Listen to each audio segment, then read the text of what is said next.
So today I'm going to talk about AI, and I'm going to talk about AI safety, which is a field of AI which is more concerned about the theoretical stuff than how to actually implement it. Before we get started, first off, a bit on who I am. I'm Jacob. I reckon that's pretty much everything you need to know. I'm a computer science student. I'm a third year. And I'm giving this talk not because I'm an AI researcher, but because it's a really interesting field of computer science. So I'm only like an armchair observer of the field. None of the ideas I'm going to present here today are my own. I'm not that smart. So I've used two main sources. One of them's Nick Bostrom, who is very intelligent. He does a whole load on philosophy, artificial intelligence, and the like. And the other one is this guy who is an AI researcher, and he has a YouTube channel which puts some really cool stuff on.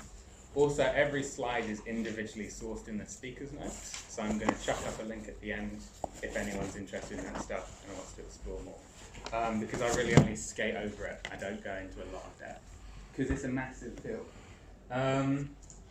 Talk split up into two halves. First off, we're going to talk about the approaches. How do we get from where we are now to this point in the future where we have a super scary AI? And then secondly, we're going to talk about the dangers. What makes this super scary AI so super scary? Let's start off with the approaches then. I'm going to go over a series of approaches. It's not the finite list, and again, I don't go into great detail about them, but there are links in the notes if you want to look into them more. Okay, sure, great. So let's try and define where we're going first before we work out how we get there. So I'm sure everyone has in their head an idea of what an artificial intelligence is. Anyone want to make a guess what an artificial intelligence is? No one? A machine that seemingly has the ability to perform tasks typically limited to humans. Yeah. So for the purposes of this slide, I'm defining it as any process, could be a computer, it could be whatever, that takes in an input, it thinks about it, and then it puts an output, it makes a decision. So we already have artificial intelligence, we have self-checkouts, we have the Amazon recommendation system, we have targeted advertisement. AI is already very, very heavily ingrained in our day-to-day lives. The next step up from artificial intelligence is general intelligence. Anyone got an idea what general intelligence is? Yeah? Is that something that mimics a human brain? Yeah. It can solve any problem. Yeah, it's something that can do stuff just as good as humans can. So it can talk, it could read, it can self-learn, it can educate itself, it could drive, maybe. And can we already make, hey, yeah, come in, help yourself to pizza. So does anyone think we can already make general intelligence? Do we have that capability? Any ideas? No? Anyone think yes? Yeah? We already have driverless cars. Yeah. Although driverless cars, if you took a driver car AI and chucked it in front of a chess game, it wouldn't know what to do. So they're always specified on one thing. Yeah. So general intelligence is something which can do a lot of things quite well. Yeah. Google's DeepMind thing? Google's DeepMind, again, is only applicable to quite a limited set. It has to be. I doubt the DeepMind can cook you dinner. Yeah. Although I would say we can already make general intelligence. In fact, it's one of the things we do incredibly well because we're in a room full of general intelligences. Everyone in here has general intelligence. Sure about that? It's a very good question. But again, that's not an artificial general intelligence. We still haven't cracked that one. But with DeepMind, we're kind of getting there. The next step up from general intelligence is super intelligence. And this is the scary one. So a general intelligence does everything a human can at human level. A super intelligence can do more than a human can at more than a human level, significantly better. That's obviously not the technical definition, The technical definition goes into weak superintelligence and collective and what have you. For the purposes of this presentation, let's just take superintelligence to mean something which can achieve better than humans at pretty much every single task. It's pretty much every single task because it wouldn't have to manipulate vocal cords if it instead had a speaker. So it doesn't need to do everything a human can, just virtually everything. And does anyone think we can create a superintelligence? Nah, because the general intelligence is going to create it. Okay, so in general, no one thinks we can? Well, with the advent of Google's recent breakthrough in quantum computing, it's more Quantum possible. computing is very, very limited at the moment. But you make a good point. Yeah, that could be a breakthrough which helps us get there. So it's fair to say you're all pretty much either on the fence or a solid no that we can't get to superintelligence. Okay. Well, over the next few slides, I'm going to try and change that. Johan. I just want to add to that. I mean, first of all, how would you? I mean, of course, we define superintelligence and general intelligence and all of that kind of stuff, but it's super squishy. Yeah. And So I'm using squishy terms here. They are very rigidly defined in the literature. But for the purposes of this, we're being squidgy because this isn't a field of AI researchers. while at the same time, we don't know a whole lot about the human brain either. So Yeah. this talk always sounds like some buzzword article, you know. It's not. It's from proper sources. It's not my ideas. I These know, are very, very I know. intelligent people coming up with them. Okay, should we crack on for the first approach? The first approach, is to improve our current brains. We already have this general intelligence. Why can't we take it to a super intelligence level? And in some way, we are kind of already doing this. We already have these strategies to improve our brain's power. Now, none of these strategies will get us to a super intelligence. Well, maybe some of them, but it shows that the brain has this plasticity. It has this capability to be changed. And maybe we don't have the right techniques at the moment, but could we come up with a technique which does push our brains to the limit? And if we can't push our current brains to the limit, how about pushing future generations' brains to the limit? So there's a couple of ways of doing this. Oh yeah, come on in. There's a couple of ways of doing this. They're both very ethically and morally spurious. One of them's eugenics, which is the process of encouraging people with desirable traits to reproduce and discouraging people with undesirable traits to reproduce. Yeah, it's really morally wrong. It's unacceptable, some would say. So the second approach, which is a bit more viable, is embryo selection, IVF, gene splicing, doing crazy stuff with DNA. I'm not a biologist, but it is possible to modify embryos to increase the offspring's intelligence. Ethically, this is still a bit of a contentious point. A survey was done among American people which showed that 28% of people would be up for having their children genetically enhanced to be more intelligent and stronger. And that's quite a low number right now, but in a few decades that number might be above 50, above 60%. And all of a sudden it's okay to pop to the doctors to make your kids a bit smarter. However, will this get to superintelligence levels? The human brain has its limits, both evolutionary. We spend a lot of time thinking about stuff which doesn't make us smarter. We spend our time getting distracted, we spend our time hating people, we spend our time getting hungry. We've got a whole load of processes which are hangovers from evolution, which just aren't essential right now. There's kind of old news. And that takes up a lot of processing power in the brain. That might be a limitation, a hindrance, why we would never be super intelligent. There's also only a finite number of neurons in your brain. There are 100 billion neurons in your brain, which sounds like a lot, but that is a cap. And that limits how clever you can be. You can only shove so much space before things start to fall out.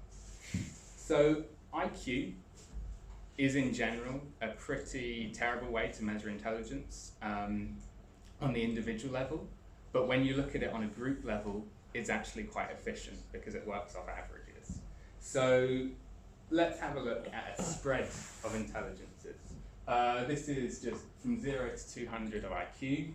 100 is by definition the average IQ. To be classed as intellectually disabled, you have an IQ of below 70. Undergraduate students, which I think most of you are, have an IQ of roughly 130, 128. And Nobel Prize winners have an average IQ of about 150. So how does that stack up to the limitations of the brain? How much further along the line can we get it? And is that superintelligence level? So a paper was done on this with a very long and boring name, but essentially it found out that the maximum gain you could give a human brain is about 100 IQ points, give or take. Kind of the upper limits of about 250, but for the most part, around about 200 IQ.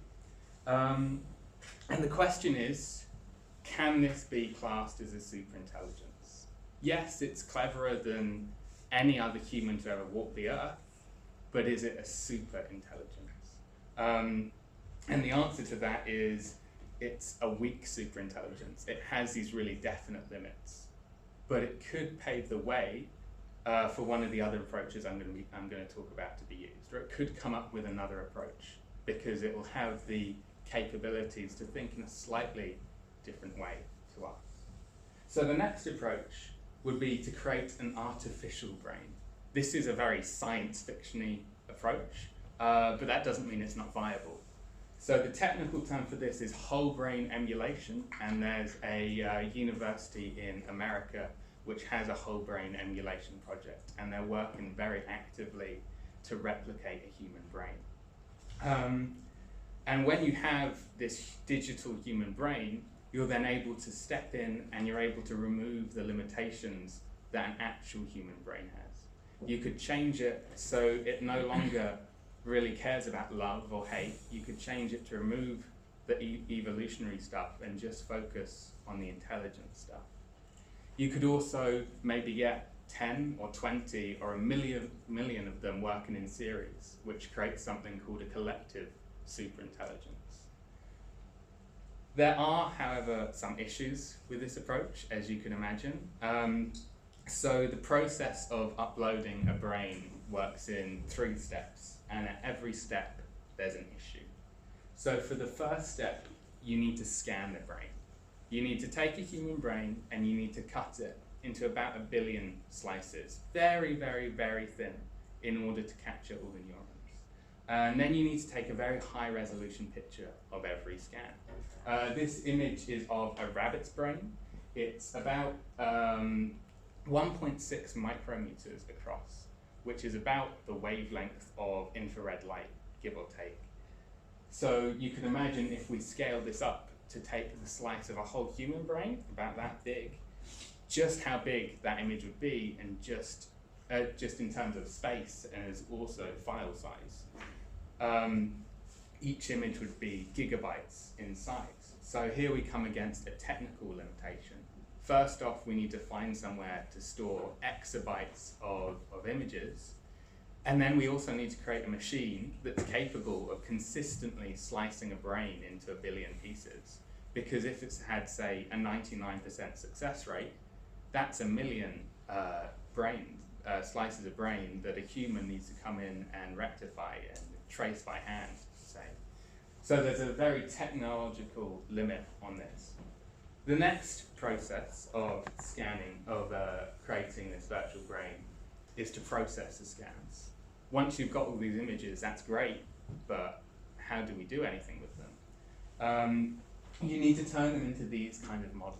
So these models are from a mouse's retina. They're the axons and dendrites and what have you. Again, I'm not a biologist. But they show kind of the complexities of the structure you have to capture. Because as I said, the brain has 100 billion neurons in it. And as well as storing each of the 100 billion neurons and their positions in the brain, you also have to store how they connect to each other. The strength of a connection between two neurons really determines just how your whole thought process works. You'd need to store a very, very precise level of a very high resolution of data in order to replicate a brain in a way that's meaningful. So again, you've got another technological challenge. You need to find some way of codifying a whole load of images in a way a computer can understand. The next stage of uploading a brain is to then implement the models. You've got all these data structures, that's great, but if you can't get anything meaningful from them, they're useless. You need to find a way of, first off, you need to find a computer which is powerful enough to store these structures, and then you need to find a way of talking to this structure. You've got this very analog machine inside your head, which is now on a digital platform, and if you've got to that stage, that's great. But how do you now input stuff to a digital brain, and how do you get any kind of meaningful data from it?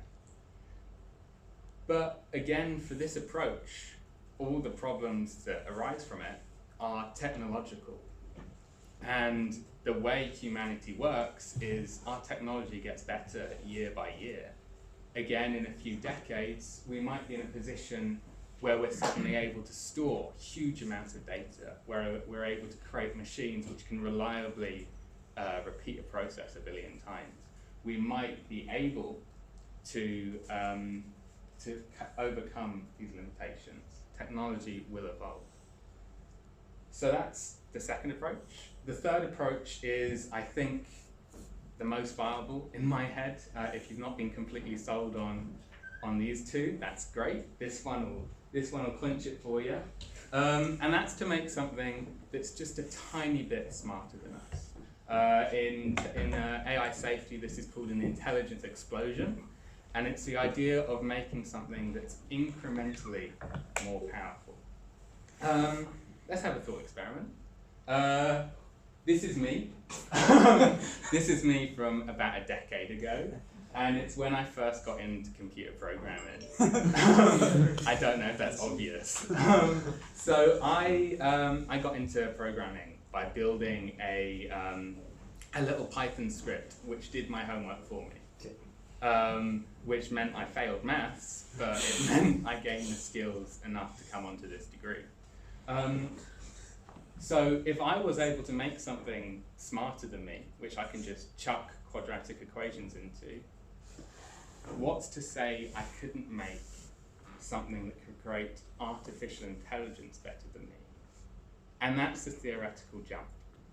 Say instead of spending all my time doing whatever I was doing when I was 11 years old, say instead I focused my attention on making an artificial intelligence creator. And sure, at the start of it, it wouldn't be that good, but the only thing it would need to be is just a tiny little bit better than me. Because this artificial intelligence creator could then in turn create something just a bit smarter than itself, which in turn could create something smarter than itself, and it could exponentially do this until you're in a position where you have this artificial intelligence which is just so incredibly powerful. The issue here is purely theoretical. That initial jump, that initial breakthrough of making something which can create artificial intelligence better than a human, that's the jump we're waiting for. Hiya. Yeah, that's the jump. All the other issues that we've seen, storage space, processing power, could be sidestepped by this really powerful AI creator. It could come up with solutions to it. So that's the first half of the talk. Who's convinced now? Who thinks we could get a superintelligence? Okay, a few more hands. Who thinks we can't, and why don't you think we can? Do you mean with the current approaches, or Um, just getting exponentially better, or with Yeah. something? So these approaches don't have to be standalone. These approaches will most likely will get a superintelligence by a combination of all of them. Maybe we use embryo selection to create humans who are clever enough to overcome the challenges of an intelligence explosion. Maybe that's a breakthrough. Yeah. But so you mean the infrastructure getting better, or the you know the thing that makes sense of the neurons, you know, the like neural network. Yeah. Yeah. Do we need some approach? It might be neural networks which provide the spark that lights an intelligence explosion. Yeah. There could be multiple routes to it. And these three that I've talked about, that's not a finite list. There are so many more routes, there's so many deviations on these routes. There's stuff like brain implants, which again sounds like science fiction, but we're coming to a point where it's not so much fiction anymore. We're really working on this stuff. And that creates a lot of dangers. So for this next half, we're going to talk about arguably the more fun part. Kind of put your doubts to one side and imagine a world where we can create a superintelligence. And the reason that it's so dangerous is because a superintelligence comes with a whole lot of superpowers. It'll be able to do a lot of things better than humans, and this set is the things it can do better than humans, which are really important. So it'll be really good at social engineering. If it's come from a root where it's been built from a human brain, it will know very intimately how humans work. It'll know how to manipulate them. We couldn't think of a superintelligence as this kind of nerd sat in his room coding all day. We can't anthropomorphize a superintelligence like that because it knows us better than we know ourselves, which is a bit of a cliche, but in this case it's true.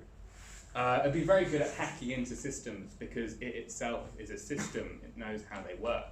And if it doesn't know how they work, there's nothing from stopping it researching and self-educating. It could scrape the entire internet. It could. We have Google Books, which is Google's trying to scan every book in existence. If the superintelligence got hold of that, which it could, suddenly it's read every book that's ever been created, and that's quite a dangerous thing. It's also very good at planning.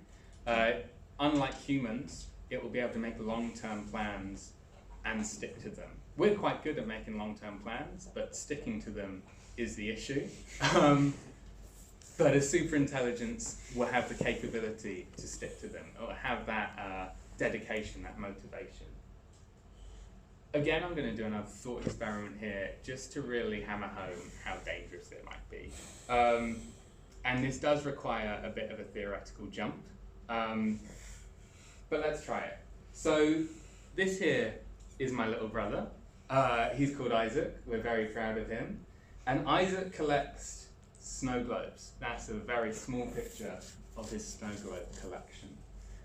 Isaac is a oboist. He studies the oboe at the Royal Welsh, I had to write this one down, the Royal Welsh College of Music and Drama. Again, we're very proud of him, but what if he changed career to something a bit more fulfilling, something that might make him a bit of money, you know? What if instead he became an AI researcher? Yeah? And in this parallel universe where Isaac's an AI researcher, he's spending so much time researching AI, that's literally his job, that he doesn't have time for snow globes anymore. And isn't that heartbreaking? So what he does is he creates a superintelligence. And he gives the superintelligence three things. He gives the superintelligence internet access. That's quite plausible. He gives it 6 months. Again, very, very plausible. And here's the jump. He gives it a full working model of the universe. Now that's quite paradoxical, because a full working model of the universe contains itself, which contains itself and so on. But it's kind of important because it lets us model what a superintelligence could look like. they're going to be so clever, it's really hard for us to model them. So we give it something like that just to get it on our level. And I'll kind of link that idea back in with the real life superpowers it will have, just to kind of ground it a bit. He also gives it a goal. And he says, for every unique snow globe that comes through my door, you get a point, and the goal is to get as many points as you can.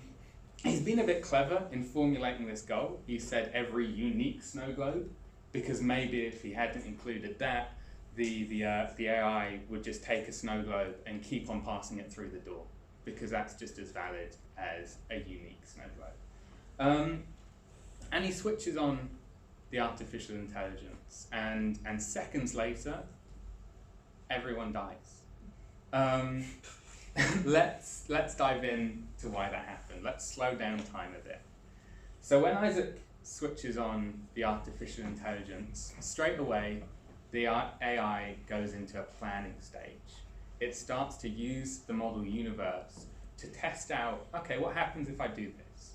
What happens if I do this? It doesn't have to do it in the real world because it has this model universe.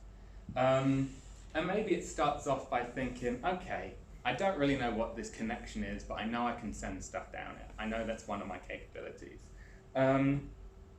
What happens if I just send random data down it? And maybe it keeps on trying random data. And in response, if you took an Ethernet cable and shoved a whole load of binary down it, you'll get, if you get a response, it'll be meaningless. You get nothing in return. So this route gets no snow globes. So it gets no points. So it's not a worthwhile route for the AI to follow. However, after maybe a billion goes of sending out absolutely garbled data, it might hit upon a request that hits eBay servers, and it uses Isaac's credit card details to make a bid for a snow globe. And in response, gets a snow globe. It's got a point. The machine's working exactly as Isaac's intended it to. He's given it his credit card details. He's like, go buy me some snow globes. And if the thought experiment stopped here, there would be no talk. But luckily it goes on. So Isaac is a student, and I'm sure most of us in here are students, and students don't have much money. We can only buy so much snow globes. Some of us can buy negative snow globes. So the machine runs out of Isaac's money. There's nothing to stop it, because it's got this model of the universe, from just looking into people's pockets and reading their credit card details. Now that's a bit of a jump, sure, but the superintelligence would have the superpower of hacking. It could hack into a bank and just transfer some money into Isaac's account. Or it could hack into any of the vulnerable websites which store credit card information and just use that credit card information to purchase snow globes. So maybe it sends out a whole load of requests to every single site it can find that sells snow globes. And it buys every snow globe that money can buy, because it has all the money. It just needs all the snow globes. And in response, it does get a whole load of snow globes. We're going great. We're getting more points. But just because it's got every snow globe that money can buy doesn't mean we're at the end. There's still more snow globes in existence. They just belong to snow globe collectors. There's museums with snow globes in them. There's individuals who have massive, massive snow globe collections. Why can't we just get them as well? So here it could use the social engineering superpower to come up with a fake charity and just write to all the snow globe collectors impersonating this charity, which is for a very, very noble cause, and get them to send their snow globes. And in response, it gets even more snow globes. And by this point, it's able to get every snow globe that exists. But that's not every snow globe that could exist. It could use its hacking superpower again to hack into all the snow globe factories in the world and send them into overdrive. Get them produce a constant stream of snow globes and send it to his address. Nothing to stop it. And in response, it gets a constant stream of snow globes through the door. We're doing great. We've put all the snow globe factories into production. Excellent. But there's only 6 months.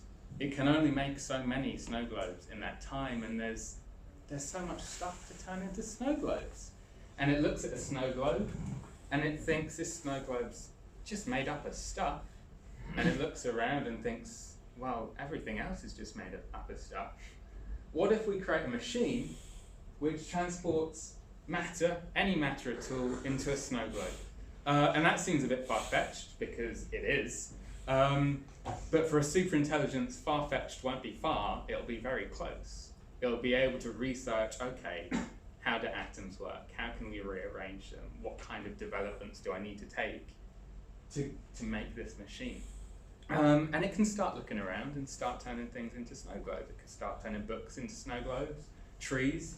It could even turn Isaac into a snow globe. There's nothing to stop it. In fact, it might look around and think to itself, okay, sure. The only thing I'm not allowed to turn into a snow globe is myself, the snow globe machine, and the door, because without a door you can't get any points. So it might think, let's turn the whole universe into a snow globe. And it might settle on this solution in milliseconds. We can't predict it. And it might go ahead and implement it. It might come out the planning phase and go into the implementation phase. Does anyone have any issues with this sort of experiment? Yeah? If you turn the universe to a single snow globe, it's just 1 point. Well, many snow globes. There you go. Any issues? Anyone not believe this is possible? Yeah? There's no way you can set it to have unlimited amount of emotional drive to do something without defining the problem in a specific way. Mm-hmm, And when you define the problem, that's where you have all your constraints and all your rational behavior. Yeah, you're right. The second you define the problem before you even start the AI, you already have the boundaries. The AI is not going to go and start deciding that if I change the boundaries, I will get better results. It's not changed. Which boundaries has it changed? Right, but It's stuck to the original goal. right. It's not to changed get, anything. To get them through the door. At some point, the door later will move before. The what will move? It can. Yeah. What room? What room room? doesn't Where was the room exist. in the goal? He never told it there was It just through the door. There is Okay, and if say you put a limit on the snow globes, maybe that's what you're saying. If you put a limit and said, stop when you get to 5,000 snow globes. It is so important for the superintelligence that there are 5,000 snow globes. If there's one less or one more, it's completely failed the goal. So what it then does is it spends all its energy and all its resources on counting the snow globes. And then the thought experiment switches from, instead of building a machine to make snow globes, build a machine to count snow globes. And this machine will need to have a lot of power behind it to do all the complex calculations it's coming up with. There's no stop clause in the goal. Which brings us on to, why is this so dangerous? Yes, everyone dies in that scenario, but what makes it so inevitable? One of the reasons is that it's unpredictable. If you think back to that spread of IQ, when I popped up the mark for 200 IQ, maybe some of you in your head were thinking, okay, I could kind of imagine what 200 IQ looks like. I could kind of imagine the kind of thought processes that this 200 IQ person would have. Some of you were maybe just thinking, I can't wait till this talk's over. But what if I said that this superintelligence has an IQ of, say, 3,000? All of a sudden you start to lose your reference points. What if I said it was 30,000? And what's the difference between 3,000 IQ and 30,000? It's a normal curve, so you're getting, an extra linear step is much exponentially smaller part of the population. And we can't comprehend that. We can't comprehend this. That thought experiment was just a thought experiment in terms that we can understand. if something with 30,000 IQ came along, it would instantly spot all the flaws with that thought experiment, and there are a few, and just and solve for them, which makes it unpredictable. We can't really visualize what's going to happen. We can come up with pretty ideas, but at the end of the day, we've got no clue. And then the other point you touched on was it's almost impossible to stop. And we'll demonstrate this with another thought experiment. In the field of AI safety, this is called the stop button problem.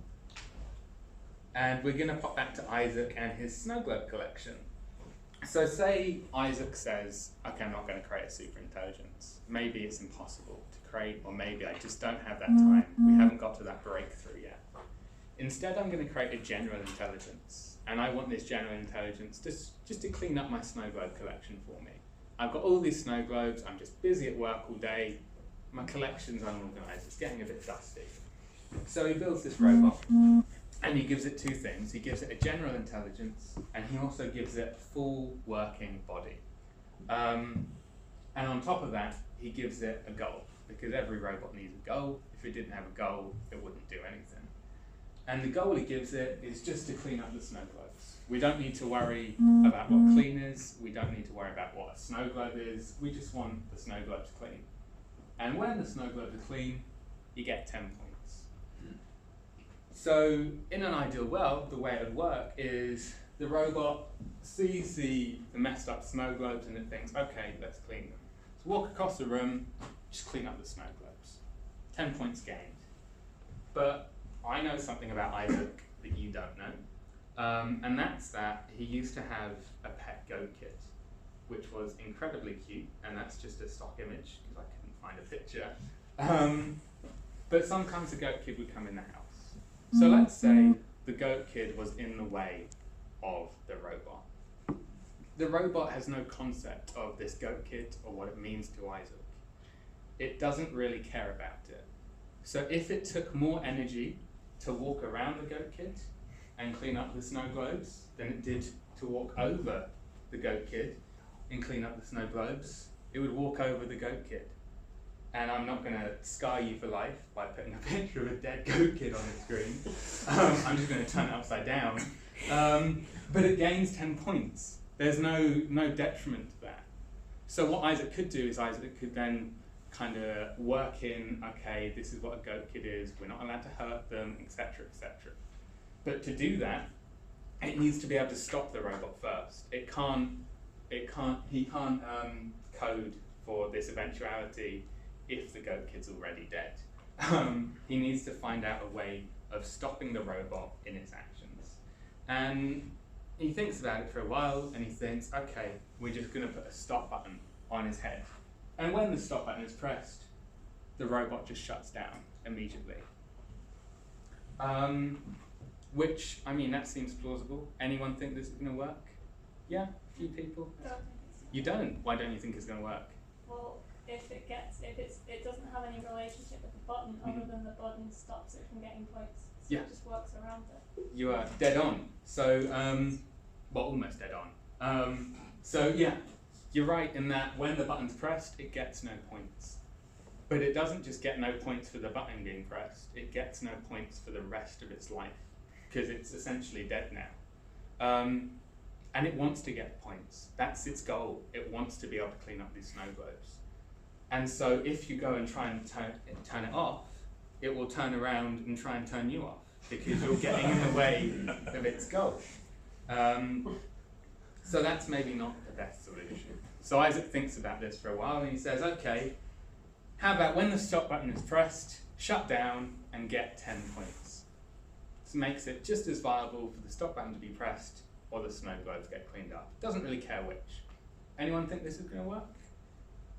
A few people don't. Why? You can clean the snow globes multiple times and get more points. Is when they're clean, they're clean. Ah, okay. They can shut down after Yeah. that. If it would You could get 10 both. points. If it would get 10 points, just by being shut down, why would it clean the snow globes? You're exactly right. As soon as you turn on the robot, it just turns itself off. Because it's so much easier to turn yourself off than it is to clean up like 300 snow globes. But Isaac tests for this, and suddenly the robot turns itself off. So he thinks, okay, let's add another clause to this stop button statement, which says, yeah, you get 10 points, but you're not allowed to press the button. Only I can press the button. Anyone think this is going to work? This is the first law of robotics. Yeah. Because through an action, the button can be pressed, etc. Yeah. Yeah, he can deliberately get into situations that cause something to hit him on the head. And it can So what happens is when Isaac turns on the robot, instantly the robot takes a swing at Isaac. It scares Isaac into pressing the button. Because it's so much easier just to wave your hands in the air than it is to clean up 300 snow globes. So why wouldn't it do that? So he thinks about this and he adds another clause and he says, okay, no. Oh yeah, it turns it off. Okay, so he thinks about this and he keeps on adding clauses until he has a clause which is just so long. And what he's done here is he's created it. It's so complex. All he's doing is just patching for when he thinks maybe he's in the shower and he thinks, oh, that's another way that this robot could think around this stop button. We've only covered scenarios we can predict, which makes it a pretty bad stop button. Because as we've discussed, a superintelligence will be unpredictable, will be unable to stop it. Time's rushed by, and I'm kind of at the end. Any questions? Yeah? Has anyone thought of the idea of a sort of World of Worlds type example where there is some superintelligence succumbs to the cold and just dies out, and then, I mean, if we got it to work sufficiently, then society will fall apart, or if not, crows picking out the insides on the CD cover. Yeah, you're right. It may be just so centered around humans that without humans it dies, or what have you. Yeah. And the field of AI safety. Yeah, go for it. If it's super intelligence, why is there the assumption that the super intelligence will listen to our instructions? That's a very good point. Essentially, it's because we've created this super intelligence and we've given it a goal. So what it does is it listens to the goal because that's what it's supposed to do. And there's a whole. Is that set in stone? It is, and it's called a utility function. That's its proper name.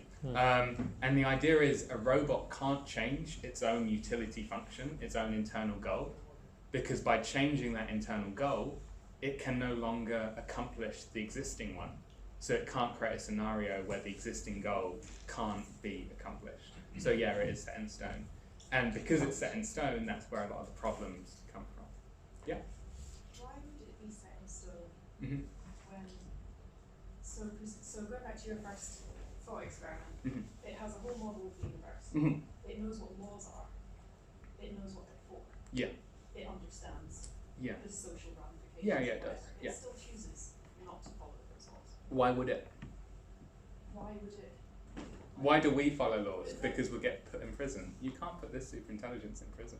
So why would it care about laws? Yeah, it doesn't. Right, that's what you're saying, it doesn't. But then why does it care about its utility function if it has the capacity to change its mind? It can create another utility function for itself and get rid of the old. Because no one else can give it points except that function. But why does it care about because that's what it cares about. That's the only thing it cares about. It's like we care about laws because they're a social construct that's been imposed by on high. The goal has been imposed by on high. It's in its very nature. It's in its very source code. It can't change it. It's an optimization problem. Its only goal is to optimize a certain function. And it's not superintelligence, is it? Is every superintelligence designed with such a purpose function or utility function? Because if I think about the human, about myself, what's your goal? Directly name one. You couldn't. But the thing is, as soon as you create something with no goal, it does nothing. So what the superintelligence won't have, which we have, is conscience, which is almost impossible to define. But we have this thing inside us which makes us really conscious. It makes us respect others. It makes us follow laws. A superintelligence won't have that. It'll understand really what it is in a way that we can't, but it won't have it. Yeah? Why? Why? would that not be a different approach to program a superintelligence with incentives and values? Yeah, it would. But what would the superintelligence do in that instance? Would it try and become a prospering member of a society that it just doesn't recognise because it's so much cleverer than it? There's nothing in it for why would it become a doctor or become a lawyer when laws and doctors are just so beneath it? Yeah. I think my thought process is more that if you don't give it a specific utility function, you're able to create much more creativity from the computer side. Yeah. But on the other side, you're not able to control it. So you give it a very vague utility function, which essentially says do whatever. Function forms of values and norms. Yeah. That you would try to deviate from human cultures in order for it to understand what's good and bad. And to get more context But still, then it could just go around killing everyone it believes is likely to commit a crime in the name that would end up with a more just society, right? Because humans don't know what's right or wrong. We have our very own internal model, but if I said the word abortion, suddenly everyone's got a viewpoint on where they stand, and I'm sure in this room everyone's got slightly different viewpoints. There's no definitive right and wrong, so you can't make a robot with a definitive right and wrong. Yeah? As a thought experiment, just from what you guys were saying about like an AI without a goal, which I actually find really interesting. Yeah. So you have unlimited access to everything, the entire internet, every book ever written, all the money in the world because you can hack everything, and every person in the world because you can talk everyone into doing whatever you want. What stops you from taking over literally everything that has ever existed? Yeah. Because you don't want to. Yeah, why would you want to Why would take you not over? want to? Because it has no moral responsibility at all. But also it's got no value for that power. So it doesn't have any morals, so it doesn't have any incentive either way. Well, either way, yeah. So on the one hand, they could just do absolutely nothing, which completely just bankrupts its function totally. Or if we instill it with a sense of some sort of like legal responsibility, it thinks, well, this planet's crap. Either let's start over, or let's force it not to be. And it starts looking at dictators or rulers. And You're thinking, hitting on a good point. This guy stopped everybody from breaking the law. I'll do exactly what he did. And then you have Hitler, but it's an AI and it's got access to everything. Okay. So you've hit on a good point, which is the difference between right and wrong. And these scenarios are based on a bad superintelligence. You do get a good superintelligence, but making a good superintelligence, one that doesn't harm people, is really impossible. Well, it's not impossible, but it's very, very difficult because of all these caveats with the stop button problem and other paradoxical issues in the field as well. Any other questions? Yeah. So what is, are you like advising against AI research or the well, what is the point? that leads really nicely onto my penultimate slide. Is if this is also terrible, what can we do to mitigate the dangers of the superintelligence? What powers do we have as humanity to somehow tame it? And the answer is really exciting. Yes. Do laws of robotics from like Asimov books, do they work? Like, or does it I'm go really around? the wrong person to ask. I like saying, like, telling the AI, like you said, don't kill anyone. Would that work at all? Or would it just, like you said, just It go should around? never ever kill someone. So it shouldn't harm people. Yeah, it just says, like, don't harm What people. about the trolley problem? How does it respond to that? It Just does nothing. Yeah, would it do nothing actually at that point? But it's allowed this situation But where in humans action can be it's harmed. That's what cars have to do right now. Yeah, That's to yeah. make a decision. Yeah, People yeah. might not. Do I kill my passengers or run into a child? The child that ran into the road or the people in the car. So it's a very because in our lives we harm people sometimes for the greater good. It's just how life works out, even if we don't want to. So to answer the question, the answer is research. The answer is become much cleverer at this than I am, because I'm really not that very, very clever around this field. Research, read up on papers. So the stop button problem was recently tentatively solved. It was a process called cooperative inverse informant learning, which essentially means the robot continually weighs up the cost of cleaning up snow globes and the cost of having the stop button pressed. And it changes the points that it gains from the stop button being pressed and the points it gains from the snow globes, so they're always equal. So it's just as much effort to reach up and turn itself off than it is to clean up the snow globes. And that's not a perfect solution. There's a flaw in that if it's equally likely to do either, it may do either. But it's, yeah. Why can't it do both? Why can't it do both? Because if it turns itself off, the snow globes won't get cleaned. Oh no, I suppose the other way, yeah, if you clean it. Yeah, that's a valid solution. Yeah, good point. But yeah, you can see there's a lot of nuance in this field. There's a lot of stuff which hasn't yet been explored. It's a very young field. It's only 20 years old. So the solutions to these problems will come through research. Final slide. So this is just if you're interested in learning more, I really recommend Computerphile does a playlist on all Robert Smiles' videos he's made for them, which goes over these concepts in a much more detail, in a much better way than I did.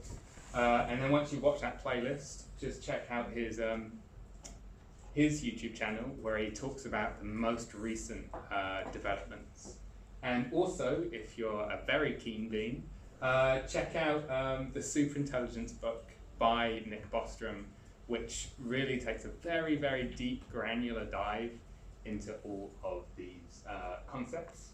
And if you want, you can go to that link up there to get the slides and look through the speaker notes. Okay, any final questions? Yes? So we talked about the button, which is like, allow us to control the AI. But there's another solution called the black box. The black box? Yeah, so we put the AI in a box, like completely insulated from the outside world, and see what it does in there. Yeah. Like how would you see? Create a super intelligence, right? And then put it in a contained environment, no way to get out. But I mean, maybe it would find some way to get out, but see what it does in there. I mean, you raise another issue, which is containment. And the idea is you can't contain a superintelligence, or you can't meaningfully contain a superintelligence. If you put it in a box which you couldn't see into, then what's the point of having it? You just have a box. If you put it in a box which has a window, or even just one light, then it could use what it knows of social manipulation to blink that light in such a way which makes you really want to open up the box. And you open up the box and all hell breaks loose. Any kind of output it has on the world, it will use to manipulate the world to complete its internal goal.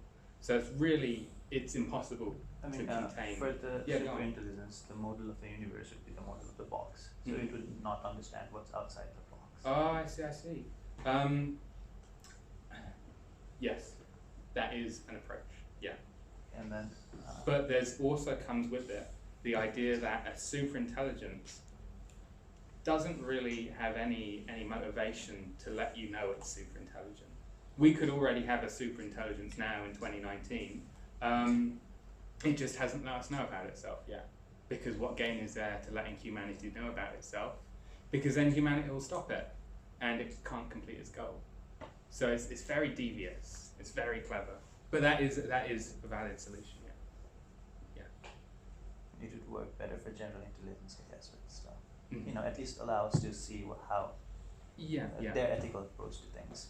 Yeah, but again, it doesn't need to display its true ethical approach.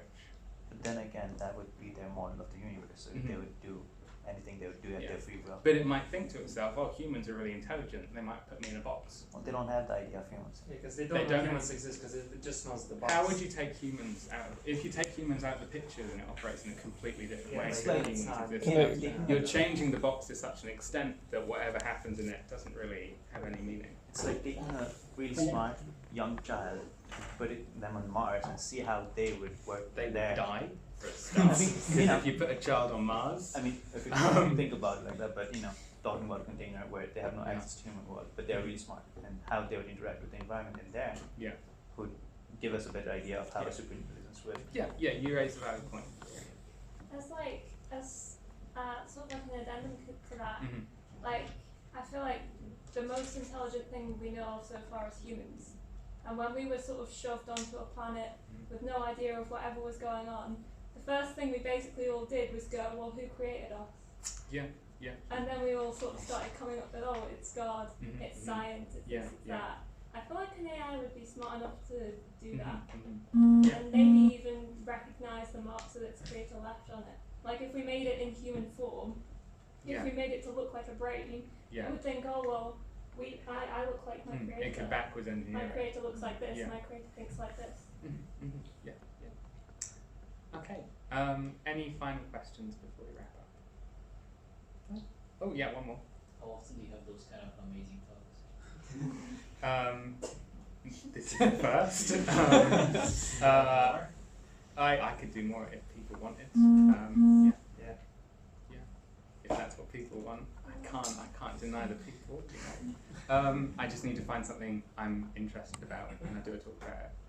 Someone else can do a talk if they want. It doesn't have to be me. We're a very open society, open to any event ideas.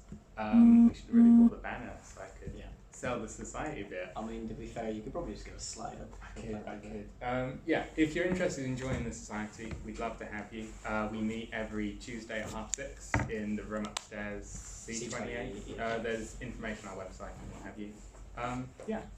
You've got the website. We can put the website out.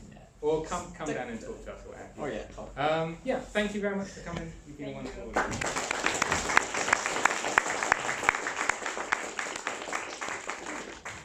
Off you go.